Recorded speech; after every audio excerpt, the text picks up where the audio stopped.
Man, I had no idea there's so much going on in there this morning. I do like some root beer now that I think about it. We're in a brand new series called Thought Bubbles, and we're going to look at how our thoughts drive our behaviors. But even more than that, we're going to look at the fact that you and I can't trust our own brains. Our brains lie to us, they deceive us, they distort things, they tell us things that are not true. And to give an example of that, throughout the series, we're going to show ways that you can trick your own brain or that we can trick your brain as well. So to start off, we'll do a little survey. Here on my left, I have a picture, and on this, one of these is dark gray, one of these is light gray. And so let's do a quick survey. So here's the question before you think about it. Is it dark gray on top or is it dark gray on the bottom? All right? So as you're thinking about that, we'll do a survey. Who thinks the dark gray is on top? All right, on top. All right, excellent. Who thinks the dark gray is on the bottom? All right, a few of you. All right. Well, let me show you this. Is this dark gray or is this light gray? Well, let's see. If we hold it up to the dark gray, you can see, oh, it's the same. Okay, it's dark gray. If we hold it to the bottom, you see it's light gray. In fact, let's show just how much your brain is telling you right now that there's dark gray and light gray. I'm going to show you in just a second how actually there's neither. There's only one color. Ready? Or how about this? Look at it again. Now you've just seen that this is the exact same color, but your brain is telling you this is a shadow, it's light gray, but it's in shadow, and now watch, it's about to change, and they're both the same color now. All right, do it on your own. You can take your finger out if you want, and you can just put it up, and don't look at the middle line, and all of a sudden, what you thought was dark gray and light gray becomes the exact same color. We can't always trust our brain. Our senses can distort things, our thoughts about things can distort things, and even when you know the truth, you've got to reconcile or wrestle with this. Which one is true? What my brain's telling me, what my eyes are telling me, or what I just learned is true. There's only one color up there. We're going to dive into that in the series together.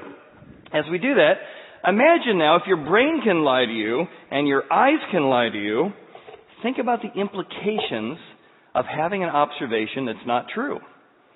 Think of how that thought can influence decisions you make. Think about how that thought can impact feelings you have. Let me give you 3 case studies. So imagine someone walking around all the time with this thought bubble. Next slide. So if you're walking around with this as a constant thought bubble operating in the background, which says, I don't look as good as I used to, and then you assign a meaning to that. For example, you assign the meaning of sex appeal equals my value. I am how beautiful I look, but I'm not as beautiful as I used to. How might that thought bubble impact your relationships? How would that thought bubble affect insecurity in your life? Though you look great on the outside. Or maybe if it's not beauty for you, what if you have a thought that I am my performance? That's different from I'd like to do well. That's different from I hope I do well. That's different from I have a track record of doing well. What if you have a thought that says, no, I am my performance? Then when things are going well, what happens? You are good. Happen to have a bad quarter? If your thought is, I am my performance, it's not just you had a bad performance, you are bad. The fear, the anxiety, the reactions that you have when people ask about it, right? Okay, here's another one. How might this thought bubble impact you if this was going on in your head all the time? Well, I just tell it the way it is. I'm a truth teller. They deserve that. Yeah. If you're in a marriage, if you have kids, if you have parents, if you relate with any human being, and your ongoing thought is, I just tell it how it is. I'm not one of those people who mush mouth around. Well, that's probably true, right? It's probably true that you're a truth talker. And it's probably true that people are tired of hearing you be a truth talker, right? Because that thought is, I don't need to change my approach. I don't need to say the words differently and more appropriately. I don't need to be sensitive to your needs because I'm a truth talker. That thought bubble impacts your communication versus I'm a truth talker and I want to be effective. Now, wouldn't that change what you do? Or how about you're coming face to face with a circumstance of the unknown, something you've never faced before, and you say, I can't handle it if. I can't handle it if that report says cancer. I can't handle it if she says she never wants to talk to me again. Now that's different from I don't prefer if that happens. I don't like it if it doesn't happen. I'll be disappointed if it happens. But many of us have a thought bubble that actually says this, I won't be able to handle it if. Wouldn't that create a sense of fear or hopelessness in your thoughts and your actions and your feelings if that was the main thought going on? I'll give you another one. What would be the implications of a brain that was telling you, next slide. Did I already do 3? I already did 3, okay. I'll come to a couple of moments later. The Bible speaks about our thoughts in pretty powerful ways because the Bible says that we are what we think. We are what we think. There's a little quick parable told in the book of Proverbs that says, do not eat the bread of a miser. Well, why is that? Well, the miser is somebody who doesn't like to share. He sees his security in his money and his savings, but he also has learned that you need to at least act like you're generous, is sort of what this little parable says. So do not eat the bread of a miser, nor desire his delicacies. Wow, he's got some good bread. Wow, nice car. Must be nice to be at his place. For as he thinks in his heart, so is he.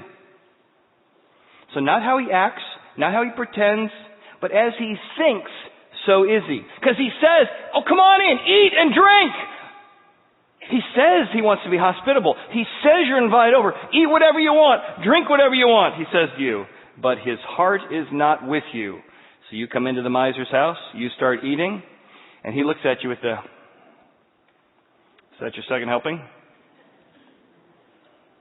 Nice to have you here. Sure, have another drink. It was only a $200 bottle of wine. Drink up. That's my kid's savings account. So, though he pretends, and on the outside it looks like he's saying the right things, doing the right things, he is not what he says. He is not what he does. He is what he thinks. And what he thinks is, I don't want to share. That's my security. I want to pretend to be a generous person, but I actually see you eating me at a house and home.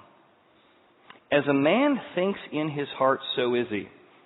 And his thoughts are distorting his reality in the same way our eyes distort our reality, in the same way the thought bubbles we looked at can distort reality. So we need to learn how to detect distorted thoughts and learn how to reflect on distorted thoughts as well. How do we detect the distorted thoughts? And how do we find freedom? Because ultimately God wants you to walk in freedom. And if you can get your thoughts on straight, if you can think truthful thoughts, you can walk in freedom. You're not in bondage to these lies that are going on behind the scenes. Bondage of shame. Oh my goodness, if people found out about this. Oh my bondage of, I'm so guilty about this. If you could get free in your thinking, you can get free in your living. I'll give you an example for me. Most of my lies and thought distortions come from a strength that's twisted into a weakness. So one thing Beth and I have done 23 years of marriage is we regularly go to marriage counseling. And so we're in a marriage counseling meeting about 9 months ago or something. And as I was talking with the marriage counselor, she said, Chad, here's what you need to realize. You need to realize that sometimes slow is fast. Didn't my wife pay you to say that? Because I know what's fast. You know what's fast? Fast. And I like to go fast. I like to do things fast. I get a lot accomplished because I do it fast. But that strength of doing things fast comes with a thought bubble with a negative side. Is that sometimes in wanting to move forward in our relationship, I put pressure or unintentionally communicate I'm not happy with where we are because I want to get faster to the next step. No. Sometimes things that really matter can't be rushed, like listening. Like investing in a relationship. Like when my daughter comes up to tell me how her first week of college is and I'm listening while I'm doing something on the computer. Man, I'm getting stuff done. But I'm doing 2 things poorly. So it's not that I don't prefer to go fast. It's that I need to go, I prefer to go fast, but there are things and times to slow down. Now that's a better thought bubble. So how do we detect these things? Well, the Bible says this. The Bible says in the book of Psalms, search me, God. If you want to detect these things, you need to say, God, search me. I need help to find these distortions. I don't even know I'm being lied to. I've been carrying this lie around for years, decades even. Search me, God. And so there's a process. There's a process by which we take our brain and say, if I don't purposely and intentionally search for it and look for the anger and look for the bitterness and look for the lies and look for the distortions, if I don't look for them, I'm going to continue to act out the implications of them. So search me, O God. And what do you want to search for? What does he say you need to search for? know my heart, know who I am, try me, test this out, see if this is true, see if I'm lying to myself, and know my anxious thoughts. So we have anxious thoughts. You have anxious thoughts? I have anxious thoughts. And so we've got to go through an intentional process of digging in and detecting those thoughts. We've got to think about what we think about. I was sharing a different talk on this subject about 8 years ago. Guy came up to me after the service. He goes, Chad, man, that really strikes a chord with me, but I just realized something. So what's that? He says, I never think about what I think about. I said, most people don't. If we are our thoughts, and if our thoughts are distorted, and we never think about them, we will be constantly walking in distortions and think we're fine. He says, if what you're saying is true, I need to spend more time thinking about what I think about to find those thoughts. I said, it's exactly right. And none of us have been trained to do it. It's one of the most important things we need to know.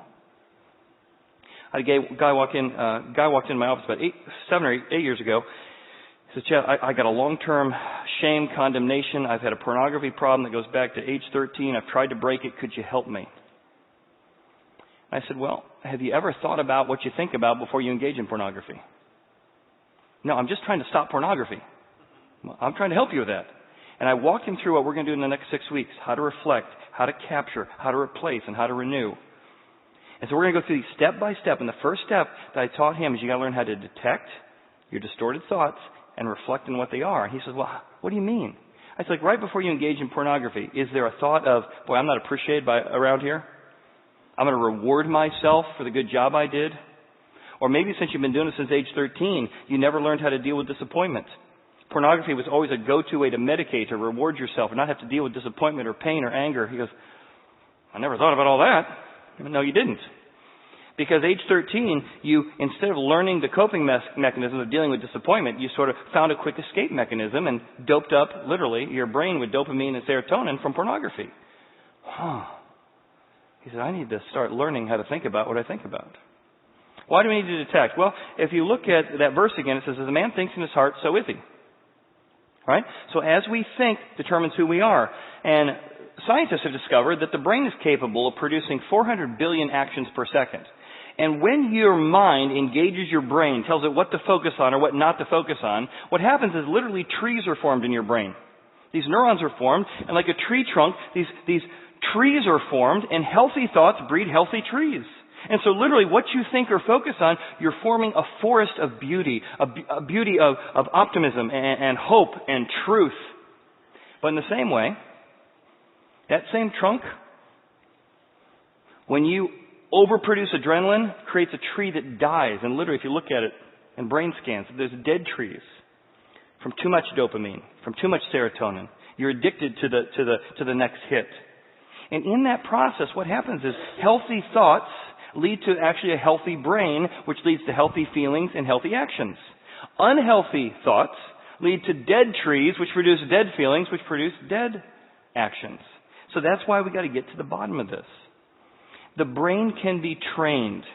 It can be trained to help you, or it can be trained to trick you. There's a classic psychology experiment where they do just that. They actually trick you into thinking you have a hand that is not your own. Come on.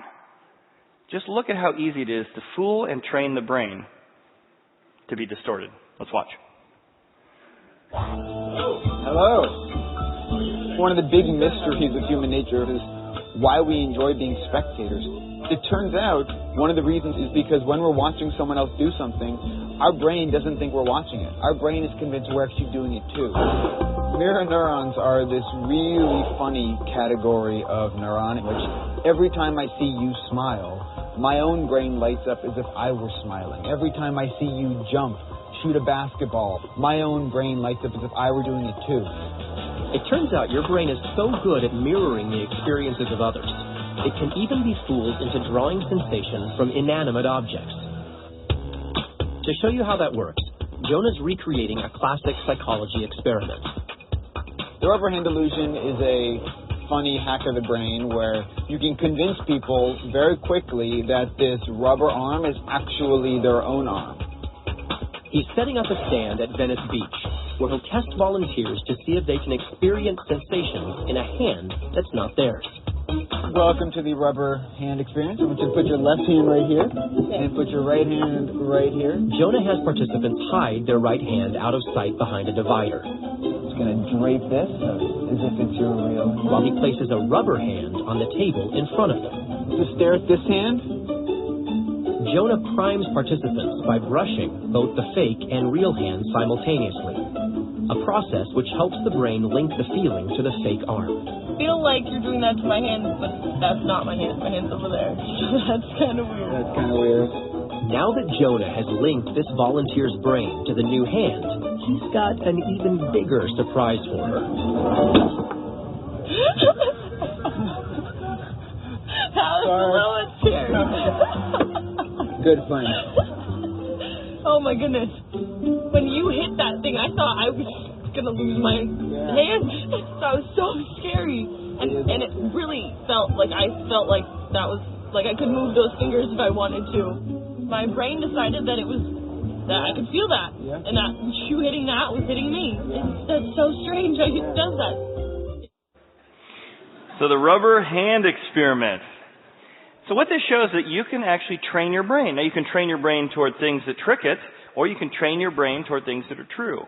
But here's what's happened. Many of us, we don't even realize because of the distortions of our brain, we are currently have our brain trained towards certain things, toward fear.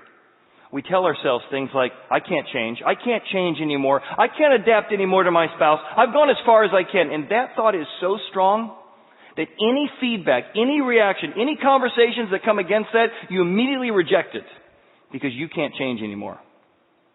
That's how powerful these thoughts are. And if you train yourself with any thought, it is so sticky. If you saw the movie Inception, that idea can grow and take over your whole world. But in the same way the brain can be trained to be tricked, it can also be trained to be true. So how do we do that? Well, how do we detect these thoughts? We need to learn how to reflect on our thoughts. And I want to give you 3 ways to do that. How do we reflect on the thoughts that might be tricking us or distorting our thoughts? The first thing we need to do is we need to see how these thoughts interact with us. Again, I'm going to put lots of different thoughts up here during the series so you might see which one's yours. If you had a bad experience and you came away with this thought, I will never trust anyone again. Not, man, that was a tough divorce. Wow, I had a bad interaction with my relationship with my business partner who stabbed me in the back. But if you instead extrapolate beyond that, I can never trust anyone again. And some of us allowed that thought to be embedded in us as children, in college, after a breakup, after a bad experience, after a job circumstance. And though on the outside it doesn't look like that's even an issue, you're so guarded and so private and so protected. Instead of saying I need to be careful who I trust, you've concluded no one can know the real you. And that comes with severe brain tree problems. Without health in your brain because you've said you're never going to trust anyone. What if you could change that thought? Not, I need to be careful who I trust. That's a good thought. But I do need to be open about who I am. Here's another brain thought, a distortion that we need to reflect on. Sure, my review is good, but they criticize that one thing. Now, many of us, especially those of us who want to perform well, those of us who want to do a good job, those of us who are high performers, we're really good at saying, what do I need to fix? That's a good thing.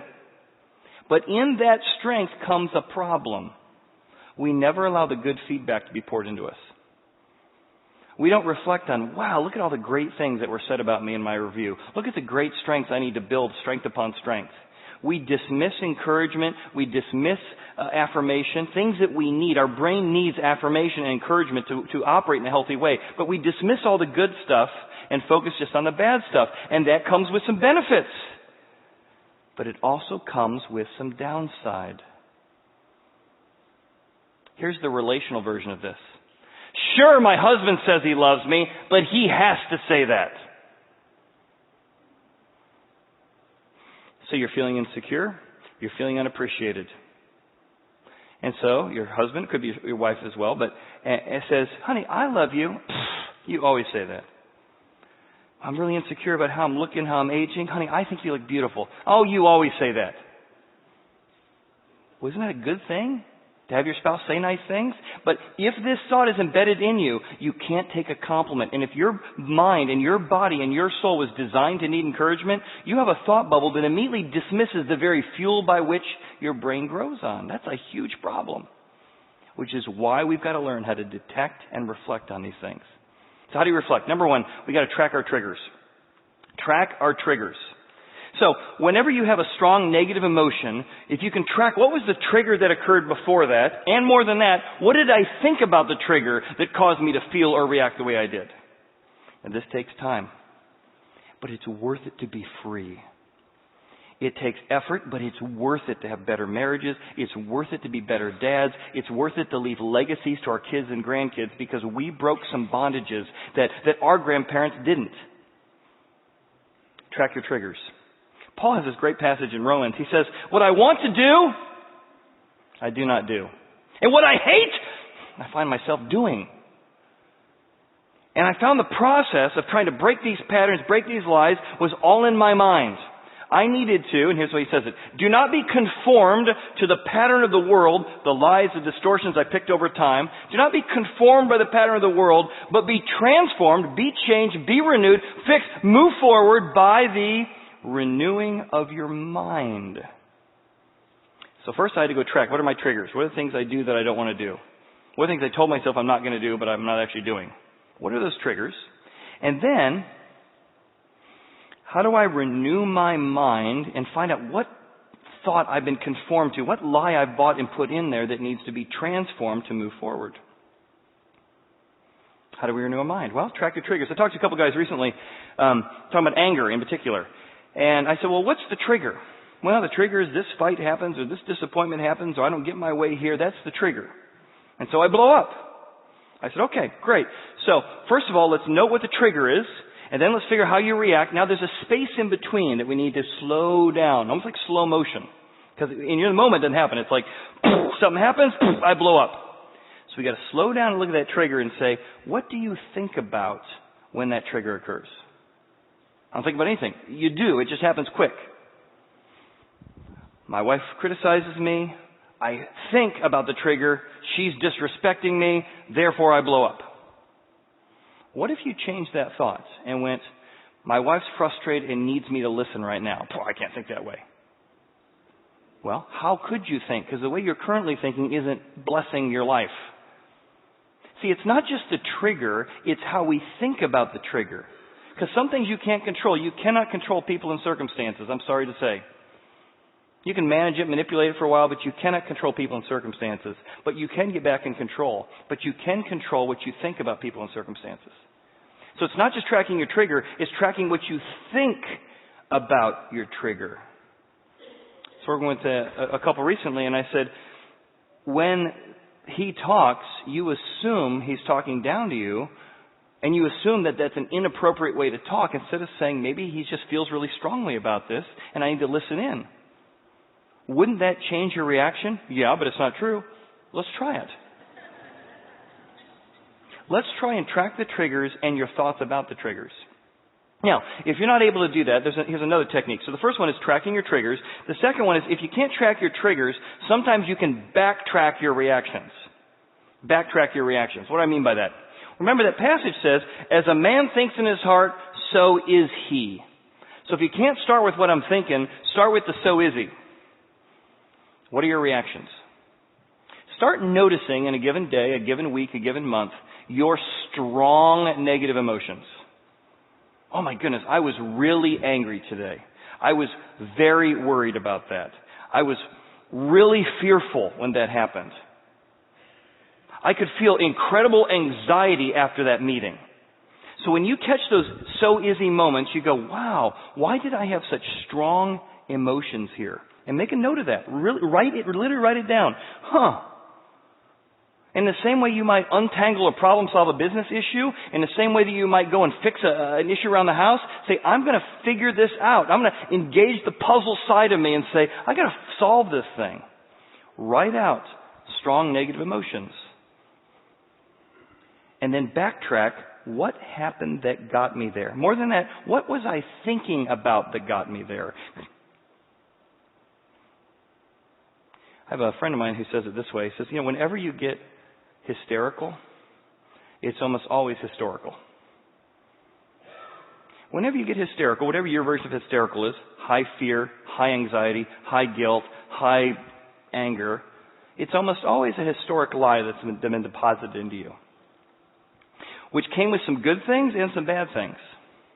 I'll give you another example of mine. Again, it goes back to the same idea of speed. So growing up, we loved jet skiing and we loved water skiing. And so I was water skiing, and my dad is Mr. Efficient and trying to cram in as much fun as we could out in the river. And so he'd come around with a boat, and as he did, we'd grab the rope and pull up. And so Dad would come around, and every once in a while, he'd look back and say, "Did you get the rope? Sorry, I missed it. I'll come around again."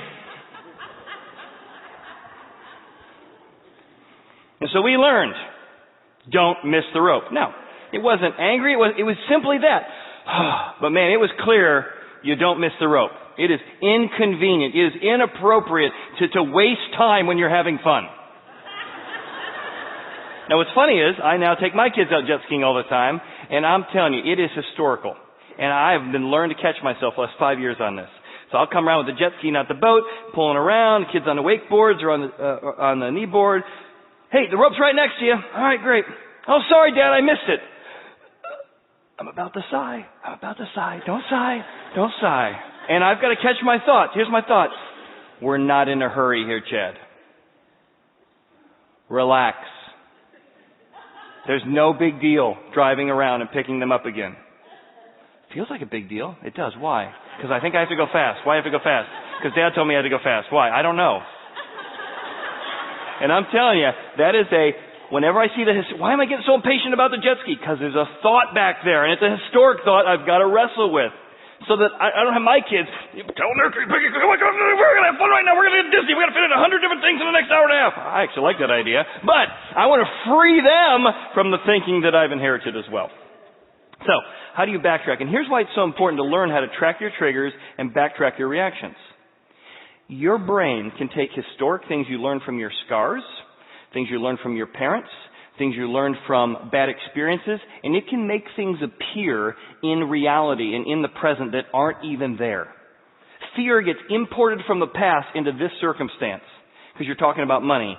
And there's no fear in this circumstance, but because it was in the past, it shows up here. There's insecurity from the past that shows up in this conversation that really has nothing to do with this conversation.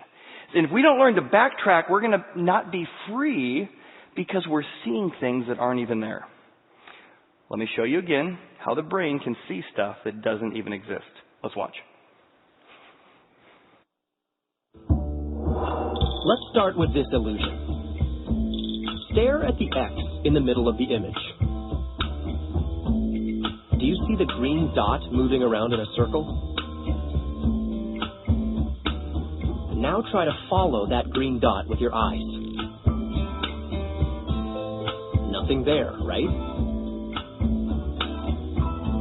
This illusion helps demonstrate how quickly your brain finds motion in your surroundings. Want to see how it does this? As you watch the X, neurons throughout your visual cortex compare the image you're looking at from one moment to the next. Specific neurons track the changing position of objects between the images, allowing you to comprehend them as moving through space. In the moving circle test, the missing dot here leaves an after image. As this after image shifts position, your brain sees a pattern that it decides is motion, and it stitches together the frames to see a moving green dot. Cool, right? It's like, there was a green dot there until I looked for it, and then it disappeared, right? And that's why this is such an intentional process, is that you can say, listen, I was in that argument, I was in that circumstance, you definitely were disrespecting me. You definitely were saying something inappropriate. And I'm saying when you learn to trigger, backtrack your triggers, backtrack your reactions, what you actually find out many times is, oh my goodness, this really had nothing to do with the circumstance. Or it did have something to do with the circumstance. That circumstance triggered a thought I had that really wasn't even related to this conversation. I know it's never happened to you. You've ever been in a fight with your spouse, and after 15 minutes, whatever you're talking about has nothing to do with what you started talking about? Why are we fighting about this? I don't know why we're fighting about this. I feel very passionate about this, though. What are we talking about? I don't know. Well, that's what happens, right? You're talking about one issue. It's probably an important issue, but all this other stuff got imported in. Fear and anxiety and security and disrespect, all these thoughts, and now you're tracing what happened 5 years ago and 10 years ago, and this is just like what happened on our honeymoon. All that stuff. You're seeing things in the circumstance that aren't fully there. And so, I wish there was an easy way to do this, but I'm telling you, there's 3 steps. Number 1, you got to track your triggers. You got to do it if you want to be free. 2, you got to backtrack your reactions, and here's the best way they found, and I'll give you some of the science in a few weeks as to why, but you figure it out by writing it out. When you actually write out those lies, maybe there's something on the screen comes up today or other weeks, and you go, that's one of mine. Write it down. When I wrote down, fast is fast, I could suddenly see it all around me. Years ago when I did this process and I wrote down, it's all about me, it's all up to me, I went, no wonder I have a sense of over-responsibility. I really think it's all up to me. Versus, I like to be responsible, but it's all up to God. I can still be responsible, but I don't have to hold the weight of the world on my shoulders. Figure it out by writing it out. And the psalmists did this all the time. There's whole books of the Bible, one's called the Book of Psalms, so there's other ones, where people write out what they're feeling to figure it out. And these are warriors, these are kings, these are men's men, these are sometimes even mercenaries. And so these are not like, oh, that's girl stuff, that's women's stuff. This is another thought, I don't need help, I don't go to counseling, those are for weak people. Those are thoughts you picked up someplace. Versus wise people ask wiser people for advice. Now that's a good thought. Right? But we don't have that thought. We have, I don't need help. Really? You go to get your taxes done. Do you do all your corporate tax yourself? No, you hire a lawyer. You're going to build a house. Don't you ask an architect to help out? Yeah. Why wouldn't the same be true of your marriage? Well, because of some thought you have. That's why. So you figure it out by writing it out. And look at how the psalmist did that. Well, I'm troubled here. Man, I've been mourning all day. I shared last year that my daughter left for college. This is her second year. And man, I'm doing so much better this year than last year. But I tell you, part of me making sure I didn't tumble into depression was I started writing out my emotions, writing out my loss, writing out how I was feeling about it, and telling myself it's okay. In fact, when you mourn the loss of your daughter or the transition to a new stage, that's a good thing. It means you actually cared about her. Right? That is okay. It's healthy to mourn. It's not healthy to stuff. Write this stuff out. I'm feeble, severely broken over this medical report I got, or this situation, or what was said about me. I groan because of the turmoil in my heart. I'm wrestling with making cuts, and I'm going to have to cut some good people here in this decision. And I'm wrestling with that. What does that say about me? I want to write it out. What's going on here? I have to fire somebody, but I warned them several times. But ultimately, it's not my job to make them do their job. They're facing their own consequences. Okay, that's freedom. It's hard for me to set boundaries, whatever it is for you. And my sighing is not hidden from you. See, God knows all your thoughts, all your anxieties, all your words. So when you write it out, it's not because God's like, is that what you've been thinking? It's because you go, oh, that's what I've been thinking. It's the process, and it actually engages multiple parts of your brain that help these awarenesses come to true, because different parts of your brain begin to engage, and parts that weren't engaged before begin to bring it in when you write it out. And the psalmist did this all the time. As for the light of my eyes, it's gone out for me. They wrote it out. Brené Brown is a research scientist, and she was not very open. She grew up with a thought that says, you keep everything secret all the time from everybody. You hide who you are. Now, she did not replace that with the thought of tell everybody everything. That's a bad thought too. But she began as a research scientist who was not very open. She did the research and she found that people who struggled with vulnerability, she began to study vulnerability. People who were not vulnerable were incredibly driven, so they did exceptionally well in their professional life, but horrible in their relational life because of a lack of vulnerability.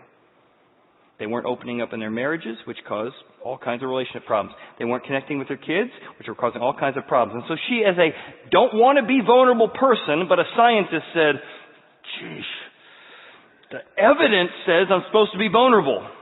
My thoughts say, don't be vulnerable. I gotta follow the evidence. I'm a scientist. I'm gonna start being vulnerable whether I like it or not. And she did. One of her first talks on vulnerability hit one of the top-rated TED Talks of all time, as she said, I'm going to learn to open up. to people I trust about things I'm struggling with because the research says it's healthy for me. And I'd say the same thing is, you say, well, it's not healthy for me. I've been told you never do that.